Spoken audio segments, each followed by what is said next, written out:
welcome to an apple a day with Dr. Amanda. So I'm so excited, audience. Welcome back. If you're on YouTube, please like, share, and subscribe unless you're already a subscriber to an apple a day with Dr. Amanda. And I hope maybe you're listening to both because maybe you need double daily doses of wisdom. And hey, that's okay. I have a really wonderful guest. So I have Tiffany Brereton, and she is going to be helping us look and really dive in to our theme of mental health and sexual abuse. And so when you're looking at Tiffany, she's a mother and she's a wife, and she really strongly wants to make sure that those who don't have a voice are going to be heard, especially if they've gone through sexual abuse or really painful sexual assault or different situations. And so that's her passion, is to make sure that she encourages and gives hope for others who may feel that there's no hope based on their past situations or circumstances. So Tiffany, thank you again for being here, and it's such a pleasure. So I'm going to ask questions and we'll have conversations, and again, audience, you're in for a treat. So here we go. So how would you, I want you just to tell me a little bit about your history. Well, thanks for having me, Amanda. First off, Yeah.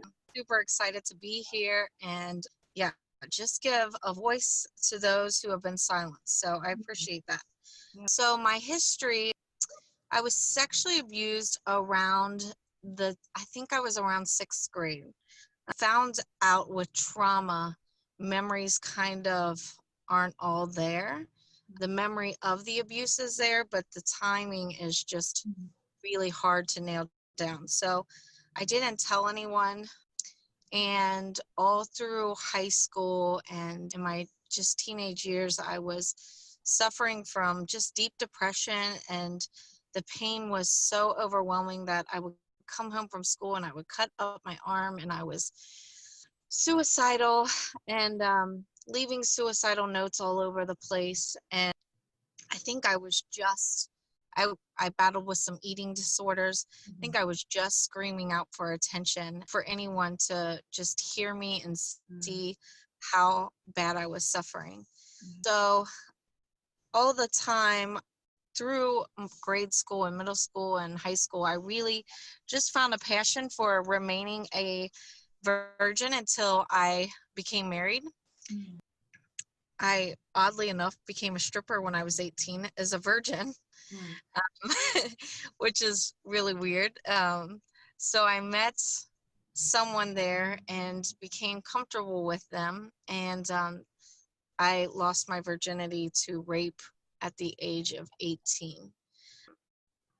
So just was the being a stripper in itself, there was so much sexual abuse in that environment. Although, you know, that was a job that I picked, they weren't supposed to touch me and things like that. And of course, those things sometimes would happen. So that was a healing process in its own. Yeah. Well, thank you. That's really hard. Thank you for sharing that. You know, again, you know, it sounds like you really felt like your voice wasn't heard. And then there was ongoing things, and that's all you wanted was people to care. So when I know you talked about this a little bit, you experienced sexual abuse. If you want to go into that a little bit, unless you already touched on that, if there's anything else you want to share about that. It kind of covered, you know, the impact of my teenage years. The impact as an adult for me, I would say, was I stopped trusting people. I was constantly looking over my shoulder. I would, you know, walk out of the grocery store with the keys between my finger ready for a fight. So I was always in that fight or flight mode. I was always going to sit where my back in a restaurant wasn't to the door. You know, I was just always on high alert. There was never any peace and calm. So my body was always just tightly clenched and really experienced a lot of physical anxiety. Yeah. And that's a lot, you know, that physical and emotional pain from that. And so thinking about, and it sounds like you talked about you didn't really feel supported, but were there any type of support systems to help you cope with any emotional or that physical pain? And if so, if yes, what were they? Yeah, my parents, they did the best they could with what they had, but they didn't know. I didn't tell anyone until I was 18. So um, by the time that I turned 34, after having my um, small children now, Mm-hmm. the anxiety in my body had just built up so much that there Mm-hmm. was no more suppressing it and pushing it down. So I had to find something and do something. So our church was promoting this woman camp thing, and there was like thousands of women who got together on this big land and would just get in small groups on the land for a weekend and spend time around the campfire. And I just heard all these stories of like miracles happening and all the things. So I was like, okay, this is where my sexual abuse is going to end. It stops here. I have to have healing. Mm-hmm. Um, Sadly, it did not happen there. But what did happen was I am talking to you just as I was talking to those women. I start sharing like the skeleton in my closet with church women that I used to be a stripper and that I was sexually abused, and all these skeletons in our closet that, like just that darkness that we don't think anyone is going to look at us in a beautiful light ever again if we expose them. So I told them, and oddly enough, they just loved me, Mm-hmm. and they didn't judge me. Mm-hmm. And some of my dearest friends still. And that taste of freedom just set me on fire to really go after healing, because it just became like a drug to me. Like, oh wow, like that was so much lighter. I got to keep going after whatever this is. So I found a group in the middle of the night one night when I used to not be able to sleep well at all. I used to stay up all night long. Just couldn't go to sleep. But this group on our church website, it was called CST, and that stands for Childhood Sexual Trauma. Okay. So I attended the group, and then afterwards there was kind of like, here's some next steps for you, and then went to do some different therapies, and then really felt God was calling me to host that group. And man, that was a awesome experience in itself. But Amazing. I found a lot of relief through all of that. And the shame and guilt was gone, but the PTSD still remained. Mm-hmm. And so I went to this awesome retreat and met this beautiful woman named Amanda, um, the Amanda that I'm speaking to right now. Yeah. And, she just prayed for me, and she was obedient to, God, and just praying for healing for me. And something that I was chasing after for so long finally was lifted. And this was just in October, and it's just been amazing ever since. I was chasing healing from that PTSD, but I had done so many things that I wasn't sure that it was ever going to go. Yeah. And I knew it wasn't going to be on my own terms. It was going to be God. Right. And Yeah. so, yeah, God finally used my precious friend here, Amanda, to help lift the PTSD from me. Which is amazing. Yeah, he definitely did that. I know you reached out to me, and I was like, oh my gosh, because I sometimes you just don't know, like praying or even like the words that you speak, how that impacts. So I'm like so excited for you. And it seems like you were waiting and hoping, right? So some of the audience members, you may have similar different experiences where you feel like, right, in many areas, right? And sometimes we're waiting for changes. And I just, and I know Tiffany, our hearts too, is that sometimes you feel so muzzled and that you can't speak. It's almost like you're screaming inside, just saying, I want to burst forth with my voice, especially with the area of sexual trauma. We're just here to say we love you. And I love, Tiffany, in your story where, women at church and hopefully, anywhere that we can love each other because, again, trauma and sexual trauma is very, very impactful because it impacts the very core of you. It's, something so, that's taken away. And so there can be healing, but that's where that safety comes in that you talked about. And so in the audience, if you are going through that, again, please reach out. Please know that your voice matters and that there are people that care. And so I'm just hoping you meet the right people. And, as from your story, Tiffany, because you really hit on those things. So I just want to encourage the audience. Absolutely. Absolutely. So looking at, again, we talked about some things that happen with healing. Were there other healthy coping skills? So I know, like you said, there was a lot of things that happened where you kind of like were, you didn't know how to process it. So you kind of went to different things. But were there any healthy coping skills that you found? I mean, minus that support, the addition of the support system is helpful, but is there anything else? I went to, during that period, I went to a lot of church events. Anytime that I could have someone pray for me, I was asking for it. I feel like I went to, a lot of worship nights, a lot of prophetic nights, a lot of, whatever, just because I, discovered through my own self that it wasn't going to be me healing everything, that it was going to be the Lord. So I did whatever I could to, get closer to the Lord. And so those were some healthy coping skills. The group was just amazing to feel like, you're not alone. Yeah.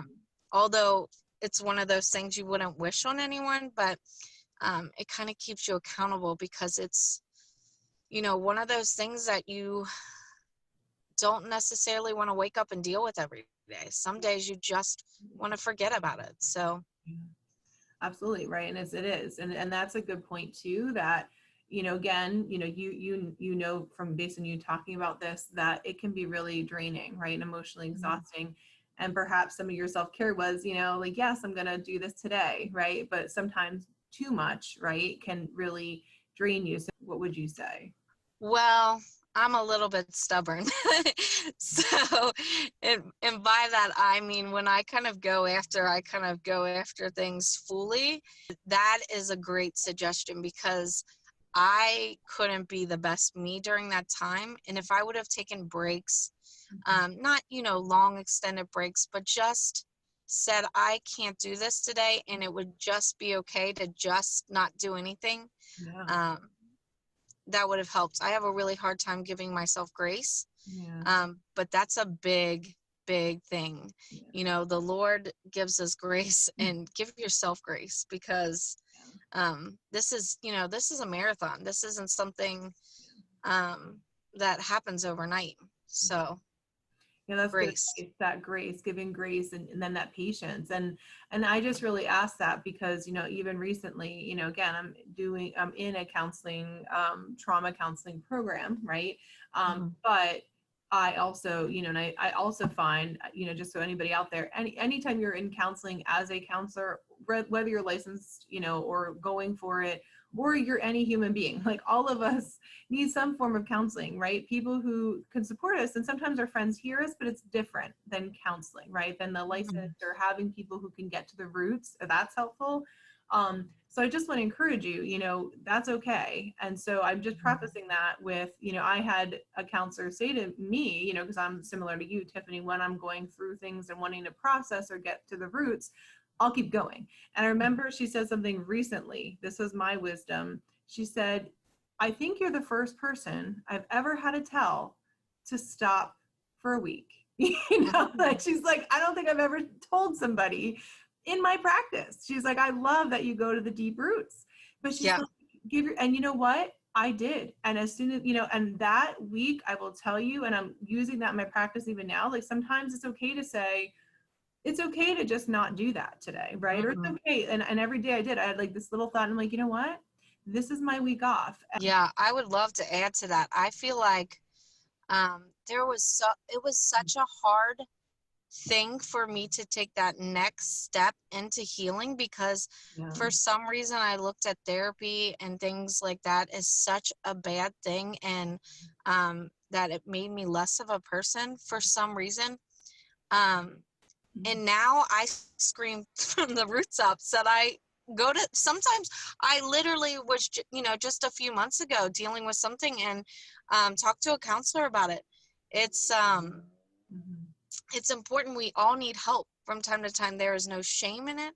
Um, you know, th- so I would just encourage, take that next step, find someone, specifically if you're looking for a therapist, because there's a lot out there who is just very what's the word for it, just very knowledgeable in the sexual abuse Mhm. trauma, because it's important. There's a lot of different elements to it than just normal Yeah. depression, not normal, but depression or anxiety. Yeah. It's a specialty. So make sure you find your fit too. Interview those counselors. Absolutely. And knowing too, like you made a good point, like complex trauma, like everybody has a range, trauma is trauma. Hmm. And it's all important, all mattered. But sometimes if Hmm. you've been through a lot of, traumas, that can take a little longer. And know it is a process, kind of like you were saying, Tiffany, like that it's okay to do. And sometimes we're told, or it's a stigma, right? But I feel like today we're really trying to overcome the mental health. And that's really what it is, that mental health and sexual abuse, because that's what happens, right? It's like you start thinking what's wrong with me rather than what happened to me, right? And Right. overcoming that takes some time, which you've done. So that's good. Hmm. Um, Yeah. so is there anything, we're looking at this, what are some other suggestions, or I guess maybe encouragement? I know you've given so much and so much wisdom that you want. What are some other, suggestions or encouragement for people that are going through the journey of overcoming, some of the aftermath of sexual abuse? Hmm. So the biggest freedom for me is because I'm like an external processor, Mm-hmm. was finding my people, finding my cheerleaders. And that's not always your family, that can be, friends or someone at church or a counselor, but just finding someone who wants the best for you and who isn't going to make you feel uncomfortable or judge. I Mm-hmm. have a couple of those friends that, if I didn't get time to clean my house and I have 3 little kids at home and it's a hot mess, Mm-hmm. they can come over and it be okay. Yeah.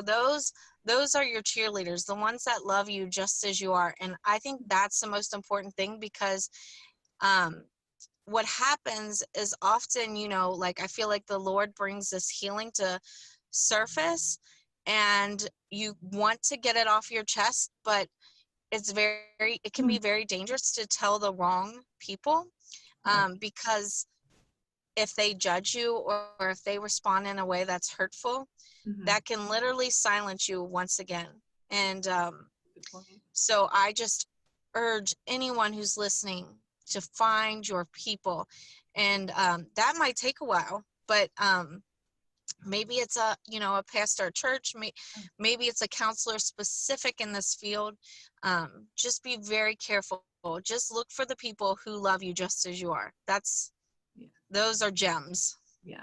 And that's a good point, like really knowing. And sometimes it's hard to know who's safe because a lot of times, right? Like, or we have friends, I don't know if you've experienced that, where they don't even know they're not safe, right? Because sometimes we're Mhm. all in a space where we don't even know, or we only come out of what we do know, right? That's almost like, Right. for example, if they have had something happen, or, they may, or they know, like I know we talked about faith, that's why I'll go there, where you might perceive God as judge, right? So like if you Mhm. perceive God as judge and like you don't understand relationship, then that's going to come out. Or you know what I mean, like you just don't know how to have those conversations and it may come out that way, you don't mean it to. And I think that's what happens, and then if Mhm. you're in a place where you're like, I just want someone to hear me, and the other person, whether like they're dealing with fixing it, or not understanding, and it's a good point. I agree with you. I just think that sometimes we don't know, right? Like, and then you're like, Mhm. oh man, that was painful. Then you're hiding. And then it's like no one's safe. And then you finally do find people that are safe. And it's like, whoa, or like learning Mhm. how to be a safe person is really a big deal. Like, I feel like in my life now, and I don't know about you, I feel like I'm more of a safe person now Mhm. than ever. But I've had really hard lessons in what I did, because I felt like that's how God was. And that's what I just operated out of that understanding of judgment. Do you know what I mean? Because I was Yes. myself so deeply that if you judge yourself so deeply, everybody else, you know what I mean? And so I can say now my empathy button is so different for myself and others, but it hadn't been always. Yes. That's a journey in itself, girl. Me too.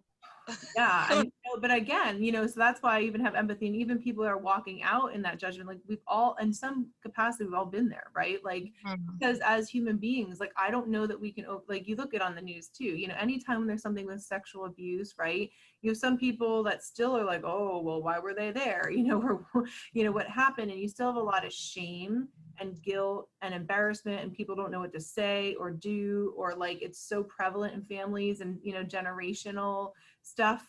I'm Mhm. just saying, so it is complicated. I love that Yeah. you said, there's trustworthy people, but I think that that's a process, becoming a safe Mhm. person, and like saying, am I, or like, asking people, did you feel safe? And the only reason I now know that I'm more safe is because, I've had people say, I feel like I can share with you. And that, Mhm. and even when I was not as healed and whole, people thought it was safe. Maybe, but sometimes when it's too close to you, it can be painful. Yeah. Yeah. And it's also, just seeing the fruit of it. If people are starting to come to you, and really just feel comfortable Mhm. expressing themselves, that's also, a good sign to see that there's growth in that area as well. Yeah, it's amazing. So just thinking about, any books or resources or anything, in terms of any resources or things that you think would be helpful that you've used in your journey. Um, Prayer, obviously. Just I think that during that healing process, when they say the Lord is close to the brokenhearted, that is so true. The intimacy that I felt with the Father during those times and the closeness was just unreal. And if I hadn't had that, I don't know where the hope would have been. So just, you know, talking to God, it and honestly talking to God.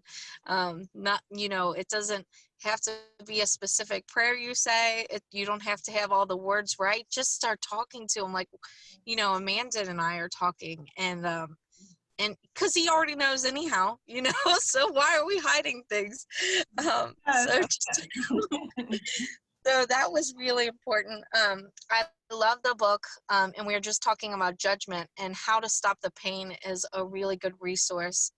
I'm bad with names. Maybe Amanda, you can I link. believe is it James Dobson, How to Stop the Pain? I think maybe you can link that or Yeah, something. I mean, for audiences, what I will do is I believe it's How to Stop the Pain by James Dobson. And for podcasters, once I have that, I will put the correct name on there and just make sure I have an asterisk, because you'll be listening and hear that. If you're on YouTube, and again, if you like what you're hearing, like, share, and subscribe, because again, you have all this good information. But that's a great resource, and I will, talk about it. But that'll be part of their YouTube resource as well. And that is, Tiffany's, some helpful things like prayer, Yeah. obviously, or whatever people use, even if it's breathing in.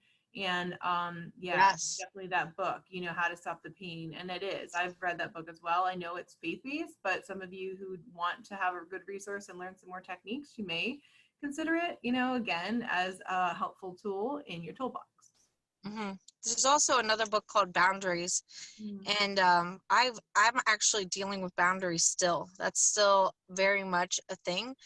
I didn't realize it was a thing, but it just makes so much sense. As a young girl, the only thing I had control over at the time was my body. And when that was violated and the boundary was crossed, that changed everything. And it changed how I interact with everyone. And it made me silent. It made me just go along with things. Not able to say no. So Boundaries, that book has been great. Just a lot of fruit in there just to I didn't even know I had a problem with boundaries until I start reading that book, and I was like, oh, maybe this is why everyone keeps suggesting this book.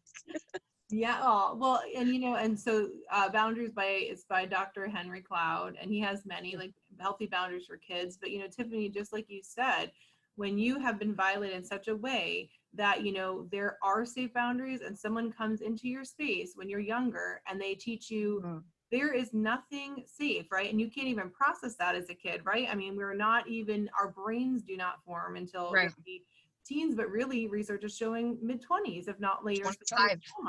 Yeah. Some of you out there may have had the same thing, and you're beating yourself up today saying, oh my gosh, I have done such and such, or I was promiscuous, and guess what, if sexual abuse happened to you at any point, it wasn't your fault, and it mattered, and you were silenced. But if it was younger, you're not going to feel safe. Even if you're older, it doesn't matter what age, that abuse mattered, and it shouldn't have happened, and it was hurtful, and we're sorry.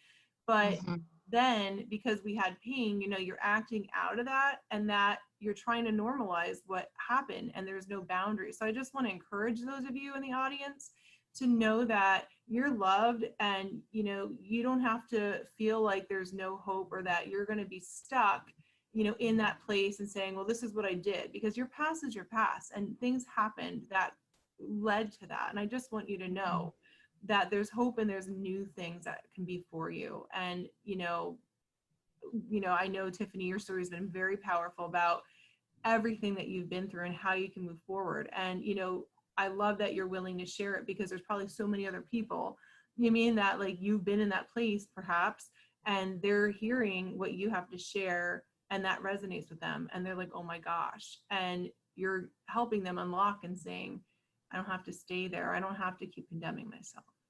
Yeah. Yep. So appreciate, I don't know if there's anything else that you want to share, because I totally want to hear that. I know our time's coming up, but I love, obviously passionate about this too, but love hearing about the area of sexual abuse and how to help other women, or even men. There's been men or women that have been impacted. I know Women's on Your Heart as well, but anyone, whether you're man or woman, if you've had this, know that it's okay, and there is help. So many wisdom drops. We've had our daily dose, haven't we all, audience? But our dose of daily wisdom in the area of mental health and sexual abuse, you want us to walk away with from this time. Yeah, and I'm so glad that I have the opportunity. I feel like, we make excuses for so long why we are not going after the healing, whether it be age, whether it be, the timing's not right, all of the things. I just want to encourage you that it is never, ever too late to get healing. You are worth it. You are, worth it. The world can wait for you and your healing. It's important. And I have just ran into so many women, especially who have taken it to their grave, but others who just felt like they were too old to even go after such a thing. And I'm here to tell you that the freedom I'm feeling today is worth it. Even if it was for 1 year, to feel this free for 1 year would be worth everything that I had to go through to get here. So just make one step every day, one step, and you will get there, and you will be, interviewed by Miss Amanda or others, and you will be, giving other women and men and children a voice. So it's just one step a day, one apple a day, right, Amanda? Yeah, I love it. Yeah, and that's exactly it. Tiffany, I love that ending wisdom is one step a day. One step, just like baby steps, and one little thing, and just celebrate yourself, right? And sometimes it's just you have one step, and then the next day you're standing there.